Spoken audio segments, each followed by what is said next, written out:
Un couple qui n'est pas bien connecté émotionnellement, spirituellement, physiquement, ils sont déconnectés. La femme se retrouve sans tête. Elle devient, excusez-moi, folle. Quand les besoins de la femme ne sont pas bien comblés, elle n'est pas comprise, elle n'est pas en sécurité, elle n'est pas écoutée. Parce que l'écouter, c'est pas non plus, tu es en train de regarder ton foot et puis, oui, parle, je t'écoute. Hein. Et puis la femme aussi, ne lui parle pas quand il regarde son foot. Donc, j'ai l'habitude de dire, au fait, un homme sérieux connaît déjà sa femme de l'intérieur. Il sait visualiser qui est sa femme. Il sait que ma femme, elle est comme ça, elle est comme ça, elle est comme ça, elle est comme ça. La communication chez la femme et le verbal est très détaillé. Ah, pas chez l'homme. Pas chez l'homme. Oh là là. On parle beaucoup, on sait. Nous parlons beaucoup. La femme, tu parles trop. Va droit au but.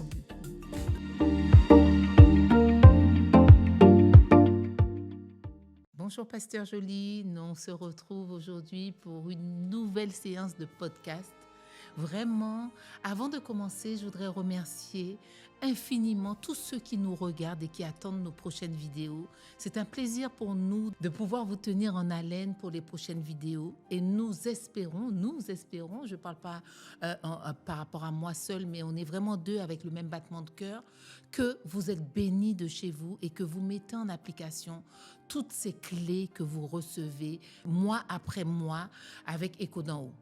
Et je voudrais aussi remercier infiniment la télé qui nous suit, qui nous accompagne, qui partage nos podcasts tous les mois, téléantille.com.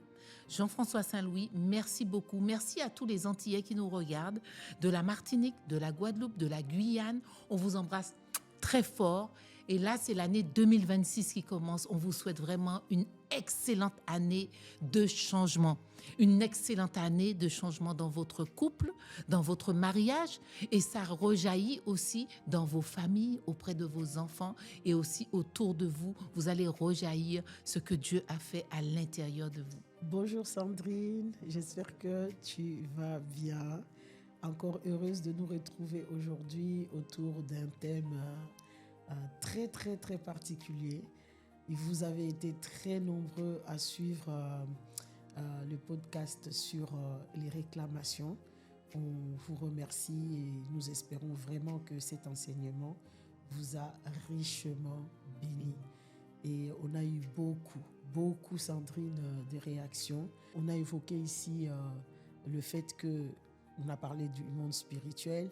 70% des femmes souhaitent, espèrent la mort de leur mari. Franchement, ça fait du bruit, cette histoire-là. Bon, c'est un témoignage de quelqu'un. Nous, on a rebondi dessus pour faire prendre conscience aux gens des enjeux du monde spirituel. Et vous avez vraiment été nombreux à réagir par rapport à ça. Certains ont été choqués, d'autres étaient plus ou moins conscients. Et on ne voulait pas passer comme ça très vite, Sandrine, sur cet état de fait. On s'est dit, on va peut-être commencer par là pour essayer de réfléchir encore ensemble avec vous, approfondir encore sur ces sujets-là, sur ces thèmes-là.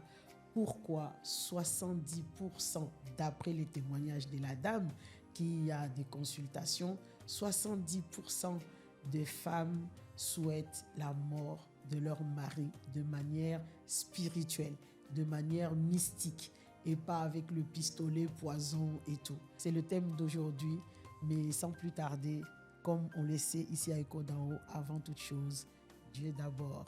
On va commencer par la prière. Seigneur, merci pour ta grâce, merci pour ces moments, merci pour ces enseignements que tu inspires. Seigneur, nous ne sommes rien si tu n'inspires pas, si tu ne parles pas, si tu ne télécharges pas, Seigneur, ce que nous sommes censés savoir. Voilà pourquoi nous sommes là. Tu vois les interrogations de tes enfants, tu vois des questionnements. Nous nous attendons à toi, Seigneur, pendant cette séance pour que tu puisses encore nous illuminer, tu puisses nous éclairer, que nous puissions comprendre afin que les relations de nos couples, de nos familles, Seigneur, notre Dieu, puissent être dans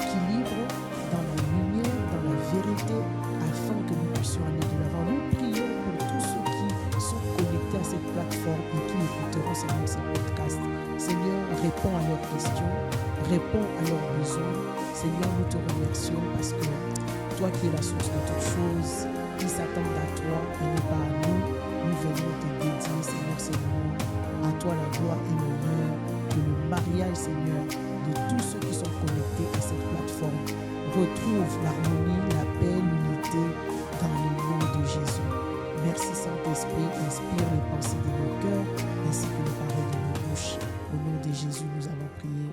Amen. Merci bien, Pasteur Joly, pour ce bon temps. Et nous savons que nous ne pouvons rien faire si nous n'appelons pas la présence de Dieu auprès de nous. Il dit que quand deux sont réunis en son nom, C'est ça. alors il est au milieu de nous et nous croyons qu'il est au milieu de nous à l'instant même. Et ma question par rapport à ce sujet sensible dont tu parles, nous savons que l'être humain a des capacités de résilience, des capacités de surmonter les choses de la vie. Mais quand j'entends ce chiffre vraiment qui est alarmant des 70% des femmes qui demandent la mort de leur époux, je me dis que est-ce qu'elles se disent qu'il n'y a pas de solution ? Qu'est-ce qui fait qu'on arrive à une extrémité aussi extrême ? J'ai envie de dire. Voilà, on est passé par des phases, on a essayé des choses, on a essayé des processus, peut-être pas les bonnes manières de faire, mais qu'est-ce qui fait qu'à un moment, on lâche, on jette l'éponge et on se dit, voilà ce qui va me sauver. Parce que je pense que c'est une question de vie ou de mort. Exactement. Alors, la Bible dit que celui qui trouve une femme trouve le bonheur. Cette parole est très, très profonde. Celui qui trouve une femme trouve le bonheur. Donc, quand on réfléchit bien en réalité, le bonheur pour un homme, la réussite de la vie pour un homme n'est pas caché dans sa carrière, n'est pas caché dans ses exploits, ses accomplissements, mais la clé, le secret de sa réussite, de son bonheur justement, est caché dans une femme. C'est pour dire, une femme, de par comment Dieu l'a créée, elle est très particulière. Contrairement à ce que les gens peuvent dire ou penser, beaucoup vont te dire, ouais, la femme est inférieure à l'homme, la femme ne vaut... Enfin, on connaît tout ça, le combat de femmes, comment elles sont muselées, comment elles sont maltraitées, comment elles sont malmenées. Il y a des pays où les femmes ne vont pas à l'école. Il y a le sexisme, même au niveau du travail. Quand on regarde en France ici ou ailleurs, les salaires des hommes et des femmes pour le même poste occupé, c'est pas la même chose. L'homme est toujours payé beaucoup plus que la femme. Bon, ça c'est dans l'inconscient de l'humain qui s'est dit la femme est inférieure à l'homme. Malheureusement, c'est pas la logique de Dieu. C'est pour ça, tu vois, beaucoup de femmes se révoltent. Oui, c'est pour ça. Beaucoup de femmes sont en colère, elles sont frustrées par rapport à cette considération inconsidérée, si on peut dire ça comme ça, parce qu'au fond d'elles, elles sont convaincues que ce n'est pas vrai au fait. Elles sont bien capables. La dernière fois, on a parlé ici en disant la femme est une aide. La femme a été créée pour être l'aide de l'homme. Et d'ailleurs, quand tu regardes bien la stratégie de Dieu, Genèse chapitre 1 au verset 26, quand Dieu déclare pour dire « Faisons les hommes à notre image et selon notre ressemblance », Dieu dit « Il les créa hommes et femmes ». Donc, quand Dieu crée, il ne crée pas dans la dimension matérielle, il crée spirituellement déjà. Il les engendre spirituellement. Et quand il les engendre spirituellement, il les engendre déjà hommes et femmes. Il a décidé que les esprits humains qu'il est en train de générer, il va les incorporer, le mettre dans deux types de vases différents. Il y aura un vase homme et l'autre vase femme. Il y a une raison pour ça. Parce que les objectifs que Dieu poursuit en mettant un esprit humain dans un vase homme et dans un vase femme sont différents. Tout à fait. Si tu mets un moule, tu fais un gâteau dans un moule, c'est pas le bœuf carotte que tu vas mettre dans une cocotte. Si tu prends un moule à gâteau, c'est pour faire un gâteau. Si tu mais bœuf carotte, tu prends une cocotte, c'est pour faire bœuf carotte. Donc, si Dieu a mis l'homme dans un vase différent du vase de la femme, parce que les résultats attendus est différent en fait. C'est pour ça que par rapport à ce que tu dis, moi j'entends dans mon esprit équipe. Exactement. Dieu, c'est un Dieu d'ordre. Faisons très attention. Dieu, c'est un Dieu d'ordre. Il les crée, hommes et femmes, au même moment, le même jour, instantanément, hommes, femmes. Mais quand il s'agissait maintenant de les envoyer sur le terrain de leur mission, Dieu ne les envoie pas ou ne les manifeste pas tous les deux au même moment. Parce que chez Dieu, il y a un principe qui est très important, c'est le principe des droits d'aînesse, tu vois.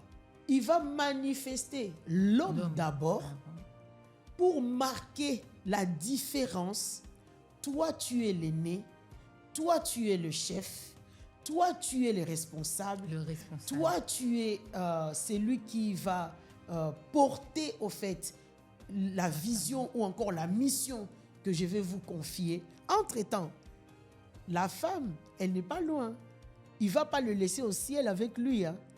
Il va les cacher dans le corps de la femme, de l'homme, pardon.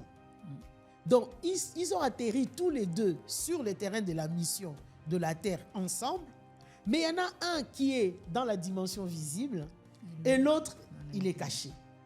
La femme est cachée. Dieu a attendu parce que tu sais que quand tu quittes la dimension spirituelle et tu atterris dans le monde de la matière, cette barrière de la matière, tu sais même plus d'où tu viens, pourquoi je suis là. Alors que quand tu étais de l'autre côté, tout était clair. Tu voyais bien. Dans cette dimension, il fallait donner du temps à Adam, le premier homme, à comprendre qui il est, pourquoi il est là, quelle est la mission qu'on lui a confiée, qu'est-ce qu'il est censé faire, jusqu'à ce qu'il est resté tout seul, la femme cachée en lui. Il a travaillé, parce que la mission c'était de mettre de l'ordre là où il y avait le chaos sur la terre. Le dernier dont Dieu parle, révélé par Moïse, dont Dieu parle, c'était de lui dire, il faut que tu nommes la création. Et quand il va se mettre à nommer la création, toi, on ne sait même pas comment il a fait pour aller sous les eaux, pour aller en l'air, pour nommer tout ce qu'il a. Chaque chose, chaque création, il a nommé. La Bible nous dit, quand il a fini de faire ça, Dieu finit par dire, il n'est pas bon, ou encore, il n'est plus bon que l'homme soit seul. Enfin, il est prêt. Il a compris qu'il est un leader. Il a compris. Parce que nommer une chose, c'est prendre autorité sur la chose. Tu vois, tu as des enfants, tu n'attends pas que ton enfant ait 18 ans pour lui demander « Hey mon gars, tu veux t'appeler comment ?» Non. Dès que l'enfant naît, j'ai autorité sur lui. C'est moi qui donne la direction à sa vie. C'est le parent qui dit, tu vas t'appeler un tel. Or, derrière le nom, il y a une puissance, il y a un principe. Quand on nomme, on donne la destination à la vie ou à la mission de la personne sur la terre. Donc, à partir de là, lorsque l'homme a pris conscience de qui il était, leader, capable de nommer, d'avoir l'ascendant sur la création, Dieu dit, ah ben, c'est bon. Maintenant, l'autre version de lui peut sortir. Et c'est à ces moments-là qu'on va faire sortir, il va le faire dormir pendant un temps. Il va extirper la femme de la côte de l'homme. Après son anesthésie, il va se réveiller. Ah, cette fois-ci, voici celle qui est l'os de mes os, chair de ma chair. Il l'a reconnu. C'est pour ça, même dans le mariage et tout, j'ai l'habitude de dire, au fait, un homme sérieux connaît déjà sa femme de l'intérieur. Il sait visualiser qui est sa femme. Il sait que ma femme, elle est comme ça, elle est comme ça, elle est comme ça, elle est comme ça. L'homme véritable, sérieux, il connaît déjà sa femme.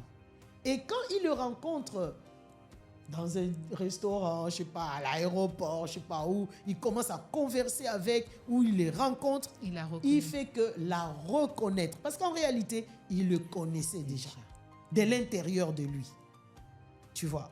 Donc, à partir de là, c'est pas que Dieu a fait cette stratégie juste pour faire la ligne de démarcation, pour faire comprendre aux deux que ici, là, parce que si Dieu les avait manifestés les deux au même moment, bon, ici, il n'y a pas de chef. Hein. Nous deux, on est responsables. En même temps. En même temps. Donc, Dieu nous a donné les mêmes responsabilités. On a le même responsabilité. Et d'ailleurs, on le voit aujourd'hui, tu l'entends. Hein? On a le même responsabilité. Tu n'as rien à me dire. Il n'y a pas de chef, il n'y a pas de... Non. Dans un groupe donné, que ce soit un groupe de 2 personnes, à partir de 2 personnes, 3, 4 et plus, il faut toujours... Dieu ne deal pas avec un groupe de personnes.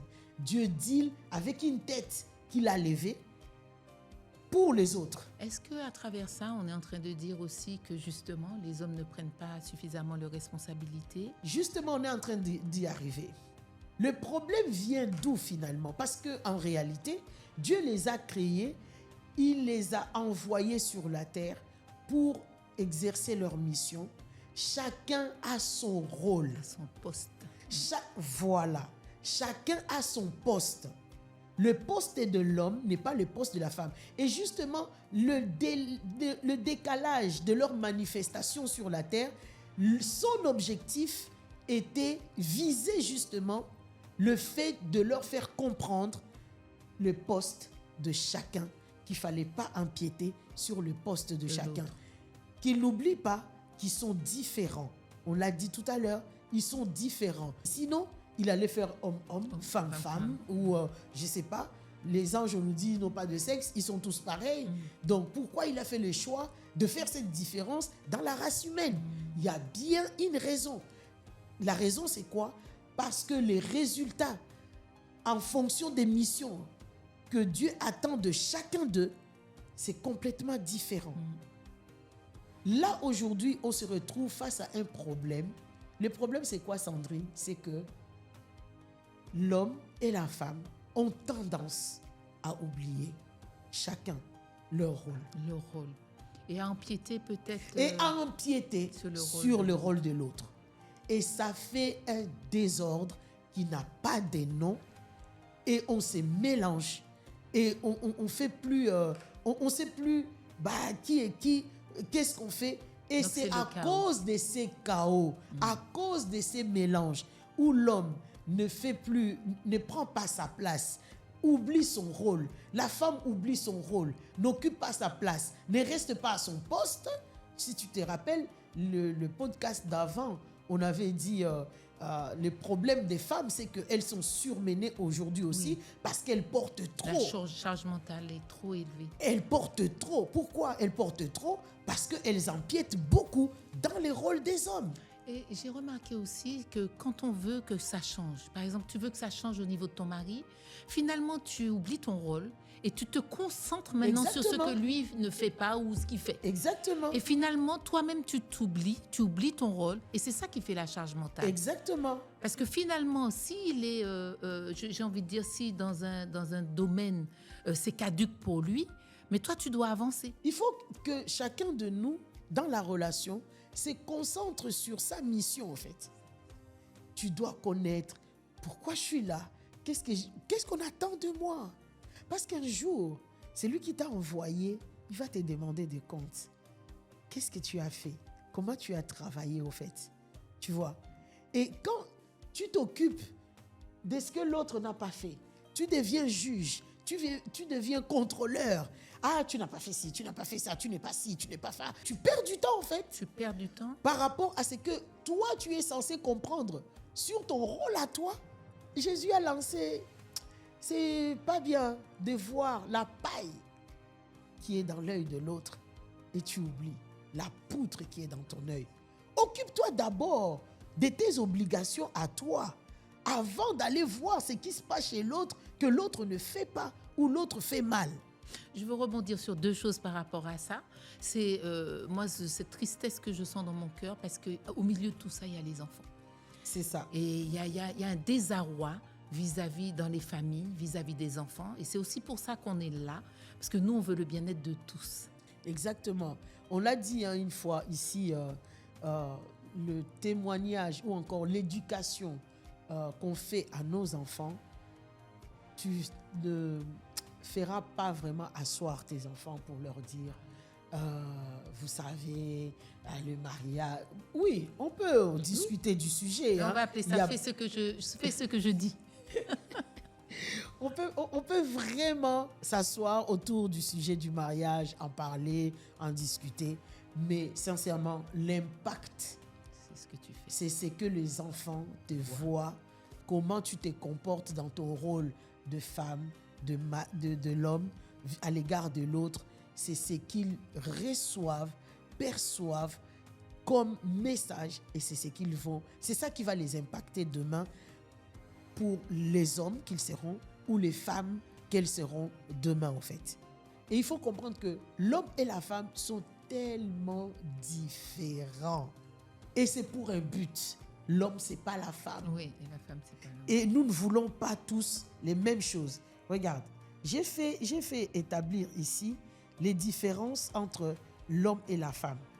Sur l'expression, par exemple, de l'amour, la femme aura tendance à vouloir qu'on lui démontre l'amour par l'affection, par les paroles, par l'attention. Des fois, bon, les cadeaux, bon, toutes les femmes ne sont pas cadeaux non plus. Mais en tout cas, l'attention sur elles. Alors que pour le même besoin, chez l'homme, c'est pas pareil. L'homme, quelque part, l'affection ou c'est pas un peu trop son truc. Lui, il veut voir les actes. Les actes qui vont prouver qu'il y a de l'amour derrière. Le respect. On en a parlé ici. Déjà parlé. On a parlé ici. Le respect. Est-ce que c'est ça qui va lui prouver que je suis aimé? C'est pas pareil. La femme, c'est je t'aime, je t'aime, je t'aime. L'homme, non. Respecte-le. Il comprendra que tu l'aimes. Chez la femme, c'est pas respecte-moi. Même si elle a besoin de respect, ça va être dis-moi les mots doux, dis-moi le mot, parle-moi, passe du temps avec moi, offre-moi des fleurs, etc. C'est vraiment pas pareil. Le même besoin, mais pas différemment. Comblé de manière différente. Tu vois. Le besoin principal de la femme, c'est la connexion. Tu n'es pas là, tu es où? Viens, on va au cinéma, passe du temps avec moi et tout ça. L'homme, c'est pas ça. Lui, c'est la reconnaissance. Il veut quelque chose d'utile, quelque chose de ici, maintenant. La communication chez la femme et le verbal est très détaillé. Ah, pas chez l'homme. Pas chez l'homme. Oh la femme là parle beaucoup, on sait.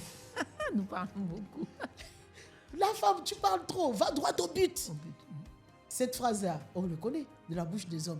Va droit au but. Tu veux dire quoi? Ah, viens-en au fait. Tu veux dire quoi? Tu tournes autour du pot, tu tournes autour du pot. C'est différent. Même besoin, mais la manière de le recevoir ou de l'exprimer, c'est pas pareil.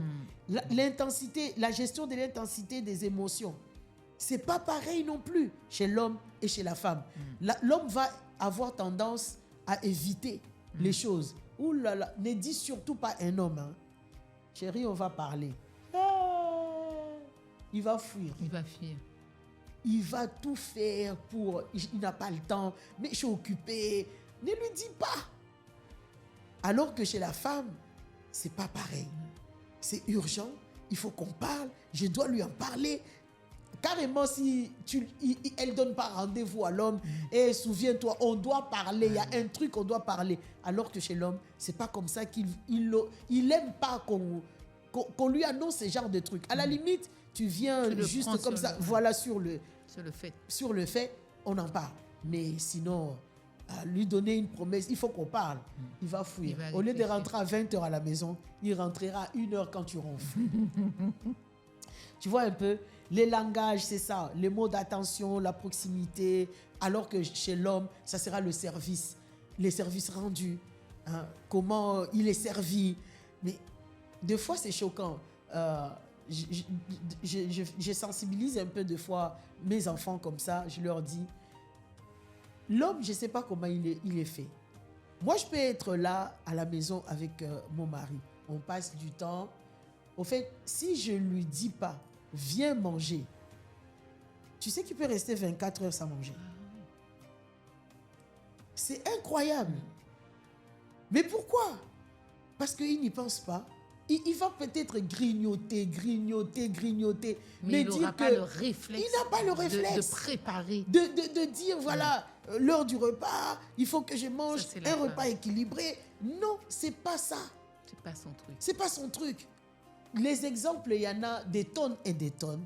C'est juste pour dire, l'homme et la femme sont différents. Et quelque chose qui fait la particularité de la femme, on vient de le dire, la femme est dans les détails. La femme, lorsque quelque chose ne va pas, c'est urgent. Il faut les régler maintenant, il faut les traiter. Et la femme a tendance à être très fusionnelle, très connectée à l'autre. Quand il n'y a pas la connexion, elle est déstabilisée, elle perd son équilibre. Tu vois un peu? Et c'est là, en fait, qu'interviennent les mauvaises pensées. Tu vois? Donc, quand les besoins de la femme ne sont pas bien comblés, elle n'est pas comprise, elle n'est pas en sécurité, elle n'est pas écoutée. Parce que l'écouter, c'est pas non plus, tu es en train de regarder ton foot et puis, oui, parle, je t'écoute. Hein. Et puis la femme aussi, ne lui parle pas quand il regarde son foot. Donc, tu vois, on est tellement différents.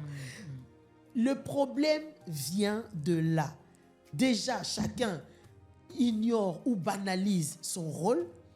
Deuxième problème qu'on retrouve, c'est que la femme se retrouve dans un climat, au fait, où elle n'est pas en sécurité, elle n'est pas écoutée, elle est pas banalisée, mais elle se sent négligée. Donc, elle ne peut pas s'épanouir. Elle ne s'épanouit pas. Il y a un phénomène, j'aime beaucoup dire ça comme ça. La Bible dit que l'homme est la tête de la femme. L'homme est la tête de la femme. Ça veut dire que la femme est le corps et l'homme est la tête. Une femme qui n'est pas épanouie, une femme qui ne se sent pas connectée, on dit connectée à son mari. Une femme qui n'est pas connectée à la tête, si elle est le corps et que l'homme est sa tête, si les deux entités ne sont pas connectées, cette femme, c'est un corps sans tête. Je ne sais pas, hein. Moi j'ai grandi en Afrique, j'ai vu tuer le poulet à la maison.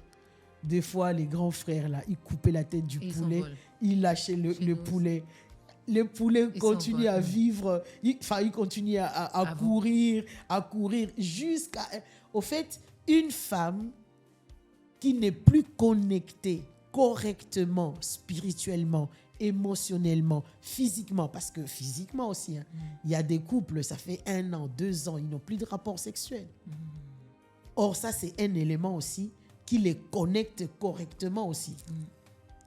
Un couple qui n'est pas bien connecté émotionnellement, spirituellement, physiquement, ils sont déconnectés. La femme se retrouve sans tête, elle perd le pédale, elle devient, excusez-moi, folle.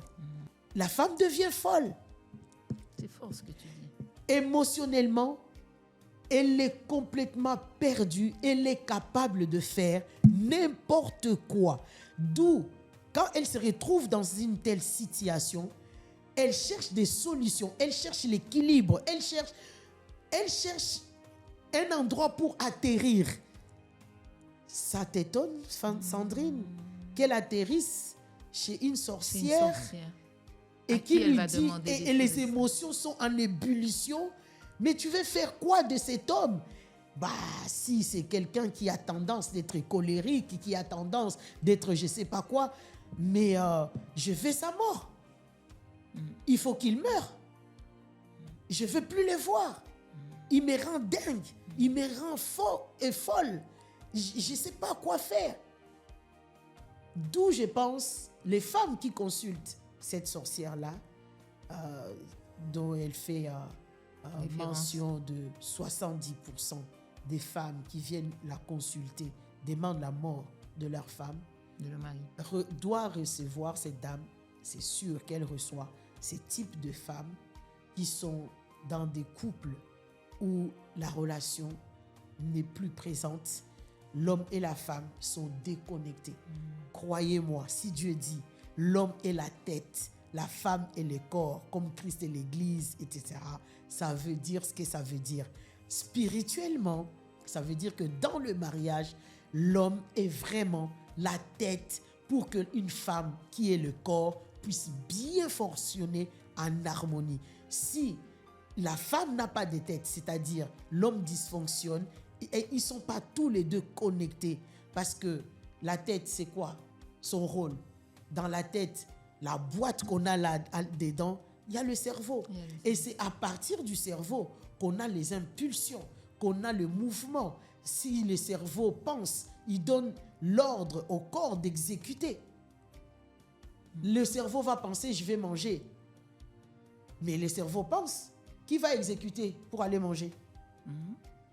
C'est le corps. Le cerveau peut dire, je vais aller faire du jogging. Mais si la cheville a une entorse, est-ce qu'il ira faire le jogging? L'homme est la tête, la femme est le corps. Le bonheur d'un homme, c'est la femme. Parce que l'homme peut penser, c'est la femme qui exécute. Wow. Si on ne comprend pas ces notions fondamentales et profondes, c'est là où on va se jeter les pierres. La faute, c'est la faute à qui? C'est la faute à l'homme, c'est la faute à la femme. Elle ne fait pas ce qu'elle est censée faire. Moi, je suis la victime. Il y en a qui m'ont envoyé des messages pour dire, ouais, nous, on souffre. Bah oui, tu souffres pourquoi? Est-ce que toi aussi, tu as compris ton rôle? Tu as compris ton rôle. Donc, ça veut dire que là, par rapport à tout ce qu'on a dit, même depuis le début de ces podcasts, on a parlé de l'esprit, l'âme, le corps, tout le travail qu'on avait chacun à faire sur nous, guérir de nos blessures antérieures et tout ça. Mais maintenant, quand on arrive dans le mariage, il y a encore des choses qui vont venir se greffer, d'où l'importance d'avoir déjà fait ce travail au préalable. Exactement. Et maintenant comprendre son rôle et accepter d'être le corps et pas la tête. Exactement. Tu vois, on en a parlé ici. Et tu vois, quand on évoque l'homme est la tête, la femme est le corps, imagine maintenant dans quel monde de fous et de dingues le corps va vouloir devenir la tête et la tête va vouloir devenir le corps. Mais c'est quoi cette folie? Et c'est pour ça aussi qu'on rencontre des personnes. Bon, moi, c'est mon cas, je me suis déjà mariée 2 fois. J'étais pas guérie, maintenant, Dieu merci, le Seigneur m'a chauffée. Yes, et tout ça pour dire que c'est important aussi les témoignages, et j'ose en parler. Et c'est important de dire que dans ces conditions-là, c'est vrai, oui, ça me parle. J'avais pas vraiment saisi et compris cette notion. Pourquoi aussi? Parce que les hommes, certains en tout cas, ou dans une dimension ou dans une autre, n'ont pas pris leur rôle au sérieux. Exactement. Au fait, tout commence là. Le B.A.-ba, c'est vraiment là. Chacun, on est créé différent. Chacun, comme tu l'as dit tout à l'heure, a son poste de travail. L'homme n'est pas la femme. Chacun a son rôle. Tu es créé comme tu es créé là. On t'a mis dans le vase homme, dans le vase femme, pour un but bien précis, pour un résultat donné. Si tu te retrouves dans l'autre vase, tu ne donneras pas le même résultat. Et pour aller encore plus loin, c'est là où on pousse pour dire l'homme est la tête, la femme est le corps. Le rôle, c'est que le corps est censé faire. La tête ne peut pas le faire. C'est que la tête fait, le corps ne peut pas le faire. La tête pense, le corps exécute. Ça ne veut pas dire que l'un est supérieur ou inférieur à l'autre. Never, jamais. L'un n'est pas supérieur à l'autre, les deux sont complémentaires. Parce que sans la tête, l'un ne va pas sans l'autre. Sans le corps, la tête n'a pas de sens. Sans la tête, le corps non plus n'a pas de sens. On est égaux. C'est pour ça, on nous dit, Dieu a tiré la femme à partir de côte de l'homme. C'est pour dire que vous êtes équilibrés, vous êtes égaux. Il n'y a pas un qui est plus que l'autre. Là où il y a une différence, c'est dans nos rôles. Et le rôle de l'un et de l'autre ne sont pas ne sont pas plus importants que le rôle de l'autre. Tout est bon. important. Tout doit être respecté dans le cadre que Dieu l'a mis. Que chacun prenne ses responsabilités au niveau de son poste de travail. Occupe-toi de toi-même. Occupe-toi de ton rôle. Je suis censé faire quoi? Comprends l'autre, comment il fonctionne, comment elle fonctionne. La femme, elle fonctionne comment? Une femme que tu as délaissée, une femme à qui tu ne parles pas, une femme que tu n'écoutes pas. Qu'est-ce que tu veux qu'elle Une produise? femme, mais tu es en train de tuer. De la tuer. C'est comme un pot de fleurs que tu n'as pas arrosé pendant je ne sais pas combien de temps. La femme retrouve de l'énergie, de la vitalité dans la conversation. Moi, j'ai 7 enfants ici en Europe, sans aide. Ma mère est décédée quand ma fille, la troisième est née. C'est là que ma mère est décédée. Donc, elle ne pouvait même pas m'accompagner beaucoup plus loin pour dire « je suis là, je vais t'aider », tout ça. Non, elle est partie plus tôt. J'ai compris une chose. Dans la charge même des tâches ménagères, de mon rôle à moi dans le foyer, j'ai vu, c'est extraordinaire.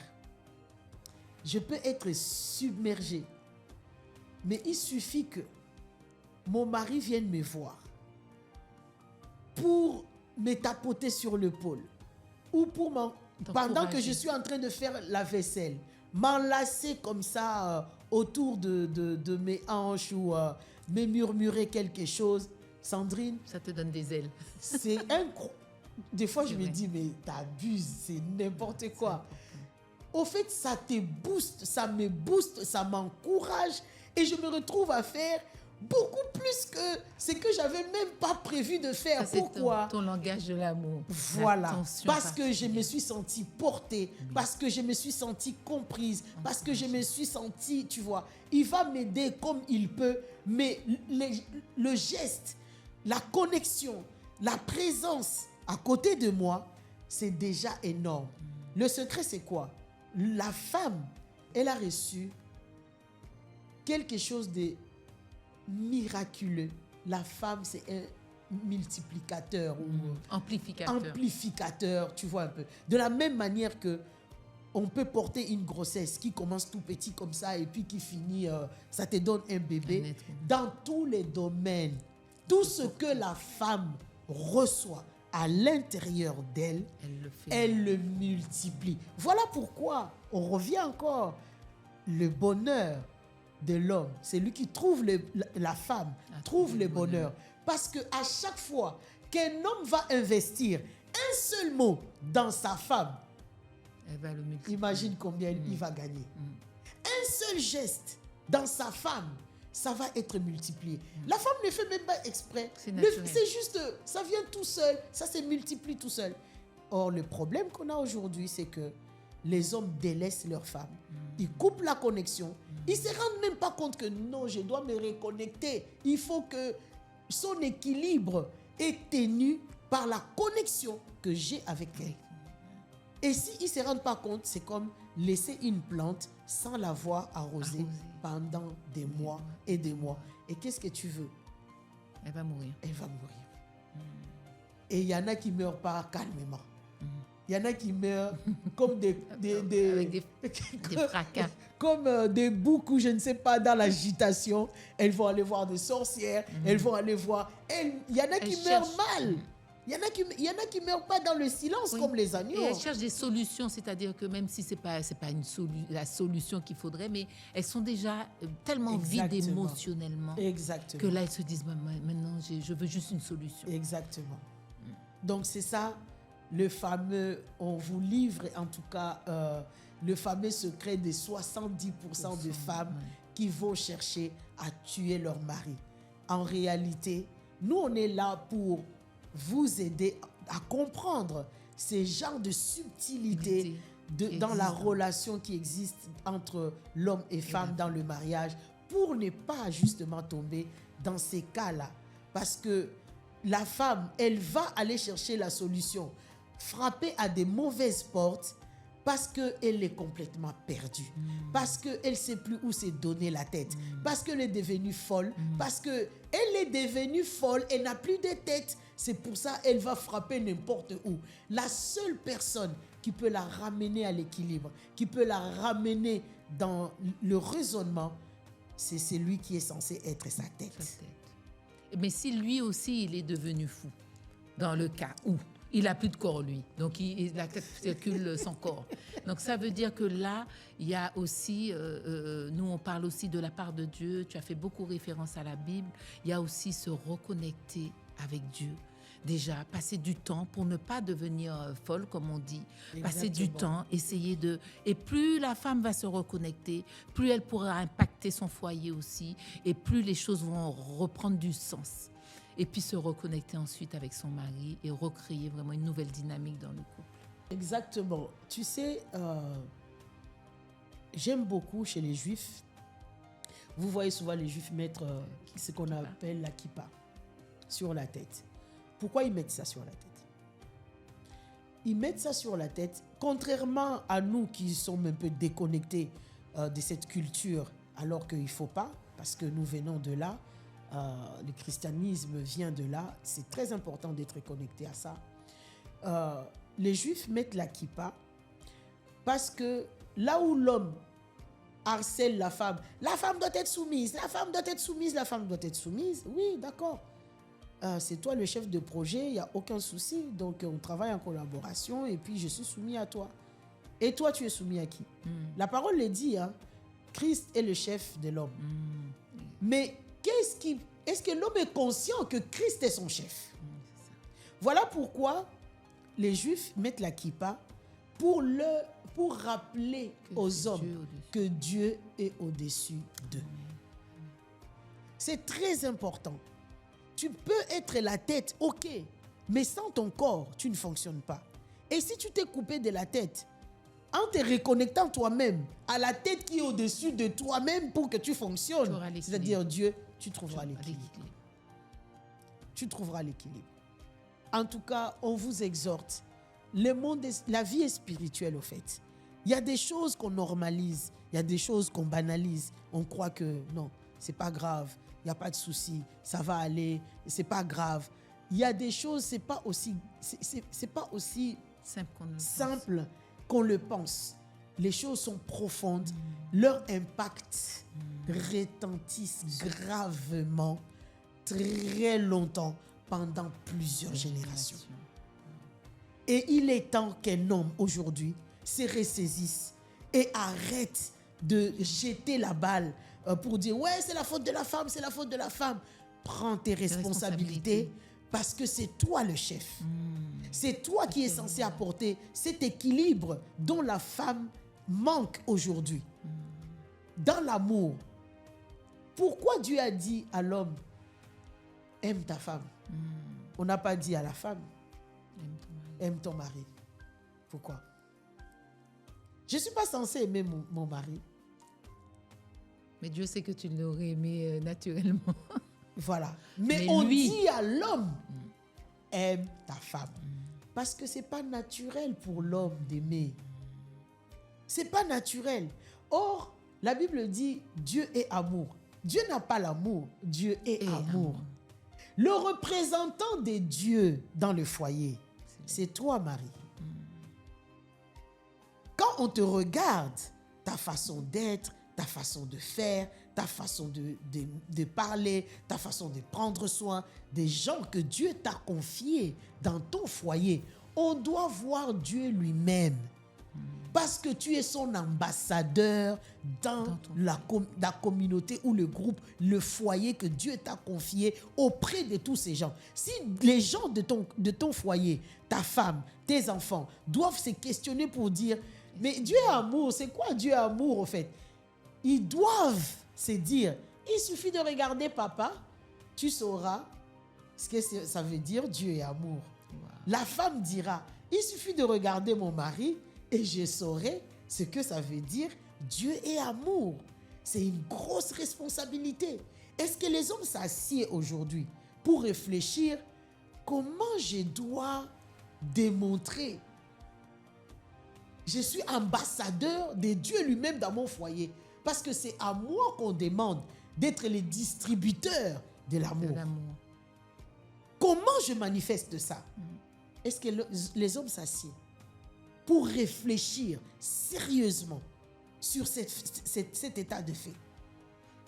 Avec ma femme, avec mes enfants, avec mes collaborateurs, comment je distribue l'amour?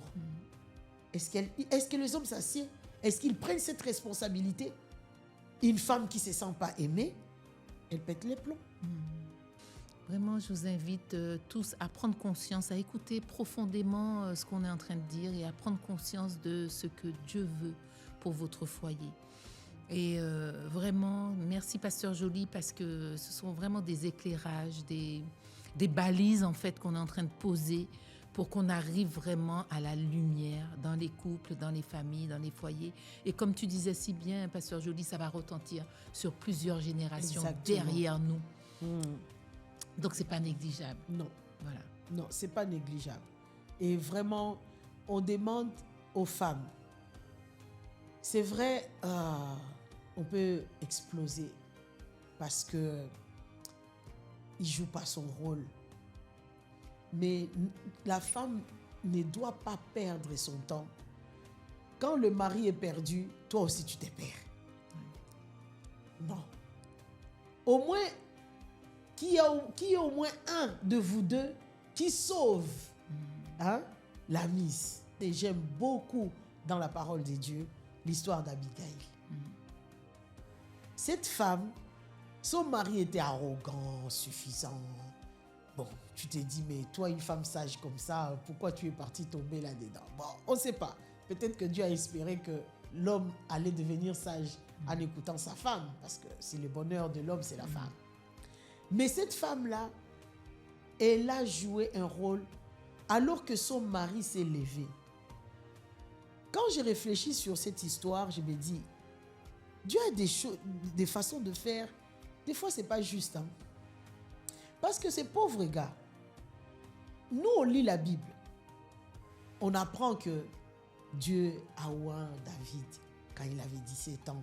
Il avait déjà mis Saul de côté. Il avait établi David comme roi. Ça, nous, on les lit. On a les tenants et les aboutissants des choses. Mais à leur époque, quand ça se passe, déjà, Samuel va oindre David dans le secret. Il camoufle la chose pour que ça ne se sache vraiment pas. Ce n'est pas public. C'est caché. Pendant qu'il oint David comme roi, il y a un autre roi sur le trône. Imagine maintenant le pauvre Nabal, qui est qualifié d'insensé. Nabal voit un jeune là qui, entre guillemets, s'autoproclame roi aussi. Et qui fuit, que Saül est en train de poursuivre pour tuer parce qu'il est convaincu qu'il veut le trône, il veut voler le trône à son fils Jonathan, il est en train de le... Mais Nabal, mais sa réaction pour moi, naturellement, c'est logique. Mais David, c'est quoi ton problème? Il y a déjà un roi sur le trône. Tu veux faire quoi? Coup d'État? Ou la réaction de Nabal, franchement, si on n'avait pas la Bible, mais les gars, il a raison. Il a raison. C'est quoi David? C'est quoi ton histoire? On n'a pas publié pour dire ah ouais, David a été roi. Non, c'est caché. C'est caché.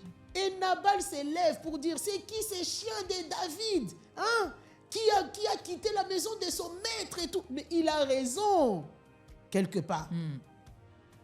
Mais regarde, David apprend.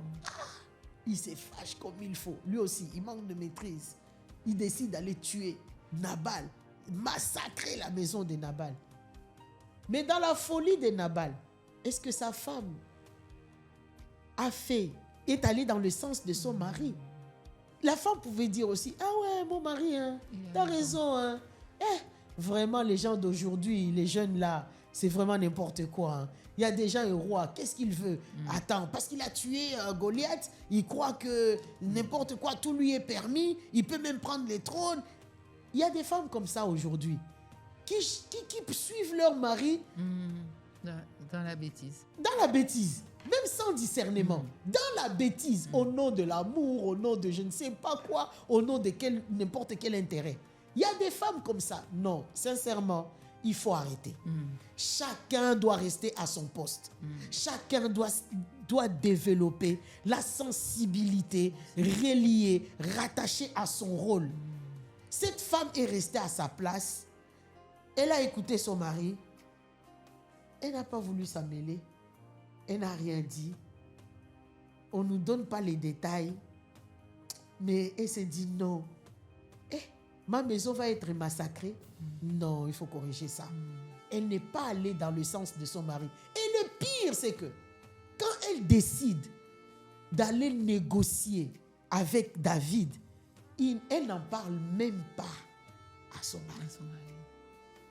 Là où les femmes aujourd'hui vont dire, ouais, la femme doit être soumise, elle doit tout dire. Voilà. Il y a des stratégies qu'une femme peut mettre en place. Il y a des stratégies. Quand on est dans son rôle, je sais que là, ça doit sauver ma maison.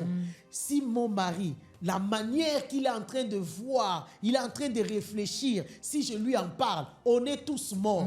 Donc, je garde le silence, je vais aller voir David et on verra. Esther a fait pareil. Si je dois périr, je vais aller voir le roi.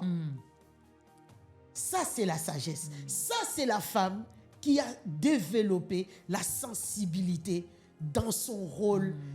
Elle écoute aussi le Saint-Esprit qui lui parle pour dire fais des choses comme ça.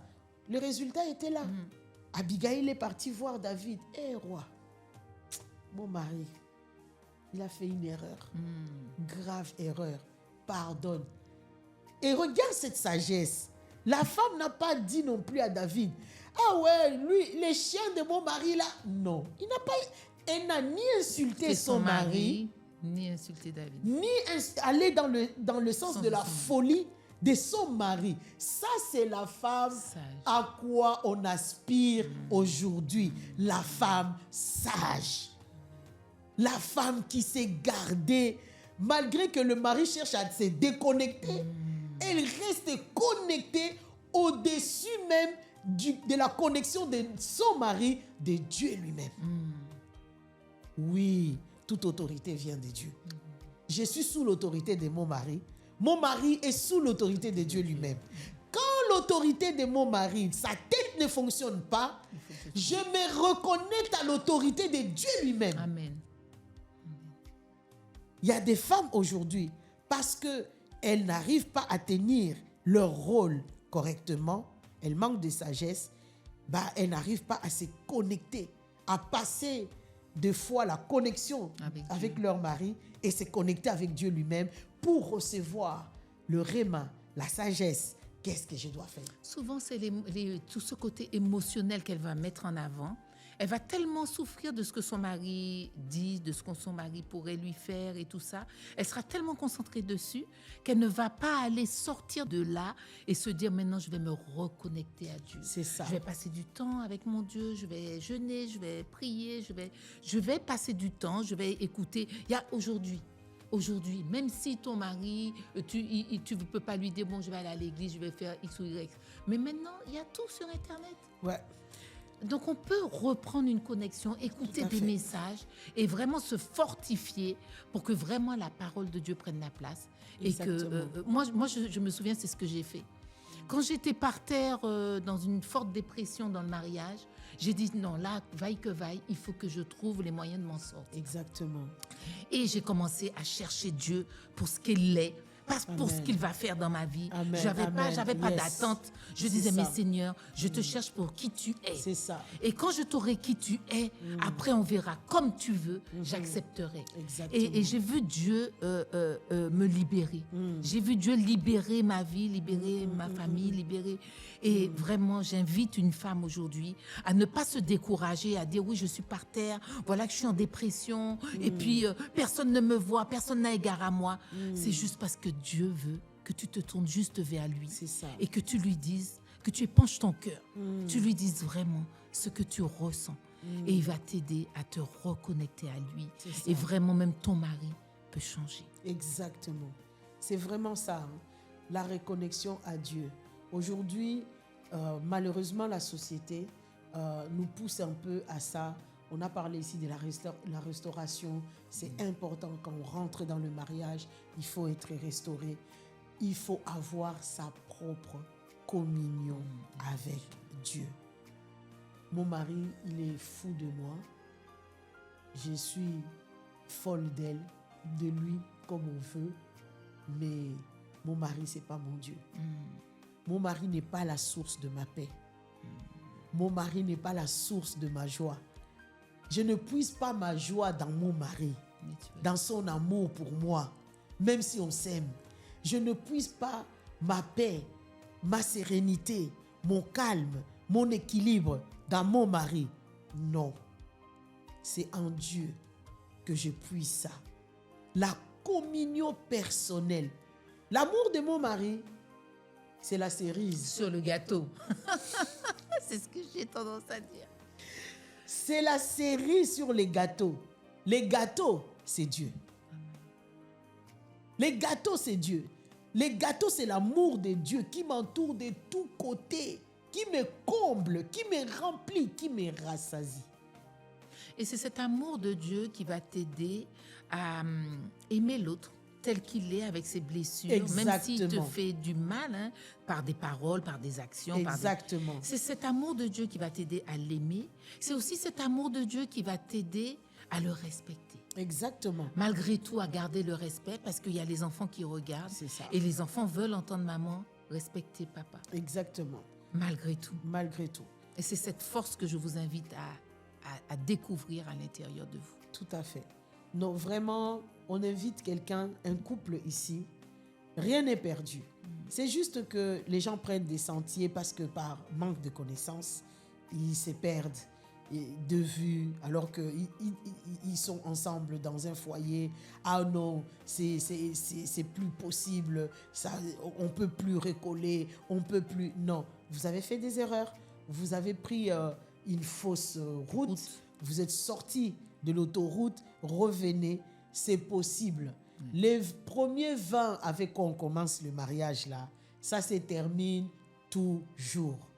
On commence tout feu, tout flamme, on croit que... Ça, c'est le premier 20. Et croyez-moi, ça, ces 20 là, ça finit toujours. Le premier 20 dans le mariage, le premier amour dans le mariage, ça finit toujours. Vous avez besoin du deuxième 20. Et le deuxième 20, c'est Dieu qui l'amène. Lorsque vous commencez à percevoir les choses, la relation, la vie, selon Dieu, ça c'est le deuxième 20. C'est ça qui va faire tenir votre mariage. C'est pas le premier 20 qui fait tenir le mariage. Le 20 où vous étiez, voilà, tout feu, tout flamme. Ces 20-là, croyez-moi, faites-moi confiance, ça finit toujours. C'est sur le deuxième 20 que vous allez vous appuyer. Seigneur, on bâtit comment? On fait comment? Les femmes, faites très attention. Soyez, femmes ou hommes, restez connectés. Dans ton rôle à toi, pour bien tenir ton rôle à toi, Seigneur, comment cela se fera-t-il? Qu'est-ce que tu attends de moi? Qu'est-ce que je dois faire? Comment je dois m'y prendre? Montre-moi le chemin, montre-moi la voie, conseille-moi. Le Seigneur est fidèle, il va te conduire, il va te dire comment tu dois faire, avec qui tu dois te connecter, avec où tu dois aller prendre des conseils. Ne va pas frapper devant n'importe quelle porte pourvu que je m'en sorte. Non, tu vas t'en sortir, mais avec quelles conséquences? Avec quelles conséquences? S'en sortir, oui, mais que le foyer puisse se retrouver, que le couple puisse se retrouver et pour aller de l'avant. On vous conseille la clé pour ça, que chacun puisse avoir sa communion avec son Dieu. Alors le Seigneur te donnera toujours la sagesse de sortir dans des pièges compliqués et bizarres et tu vas moins perdre la tête pour aller te connecter à des marabouts, à des diseuses de bonnes aventures, aux sorcières qui vont aiguiser. Même la sorcière là, je ne sais pas, elle était gentille pour dire mais pourquoi tu veux les tuer absolument ici? Tu peux divorcer et laisse-les en vie. Même la sorcière a plaidé pour laisser l'homme en vie. Donc, on va éviter tout ça lorsque tu trouveras sur ton chemin les bonnes personnes qui vont bien te conseiller, qui vont bien t'accompagner. Nous, ici à Ekondao, on prend les gens en charge, on accompagne les gens. Si vous vous connectez, vous vous abonnez et tout, franchement, vous ne manquerez pas une parole de sagesse qui va sortir à partir de cette plateforme. En tout cas, Écho d'en haut, c'est notre plateforme vraiment d'étirement pour les couples. N'hésitez pas, comme a dit Pasteur Joly, à vous abonner. Et puis, on va vous annoncer aussi une bonne nouvelle. On prépare pour vous une soirée pour les couples. Alors, si vous avez envie de nous rejoindre à cette soirée, abonnez-vous, laissez-nous des messages et on va vous donner plus d'informations quand on sera connecté. Mais on vous attend en couple pour vous édifier encore davantage. Yes. Beaucoup d'espérance, ne lâchez pas, ne laissez pas tomber. Rien n'est encore perdu, non, pas du tout. C'est clair, vous pouvez vous en sortir. Là où vous avez entendu quelqu'un vous dire « Non, c'est foutu, c'est fini », c'est parce que vous ne nous aviez pas encore rencontrés. Maintenant que nous sommes ensemble avec vous, vous allez vous en sortir. N'hésitez pas à nous laisser des messages, de nous appeler, de prendre rendez-vous. On peut vous accompagner. Votre couple peut sortir de ses cendres et pour revivre encore. En tout cas, à très bientôt, Sandrine. À très bientôt, pour notre prochain avec écho, plaisir. Avec beaucoup de plaisir. Ça fait toujours du bien de parler de toutes ces choses en profondeur. Ça remue aussi des choses, mais ça permet aussi de dire, voilà, si quelqu'un s'en sort, mais pourquoi quelqu'un d'autre va pas s'en sortir? Exactement. C'est un travail à faire. Le mariage, c'est pas pour les enfants. C'est autant rester un enfant et puis reste un enfant. Mais si tu te prétends être adulte, sois carrément un adulte en prenant ton rôle vraiment en main et que le résultat glorifie le nom de ton Dieu. Il y a un passage où Paul dit que le mariage ne soit pas calomnié, quoi. C'est à cause de moi, à cause de mes attitudes et tout, on calomnie les mariages, on en parle en mal. Non, c'est pas bon. Alors que c'est une bonne chose. Exactement. Que Dieu vous fasse grâce, que Dieu vous restaure et qu'il vous fortifie dans votre mariage. Amen. Amen. Ciao.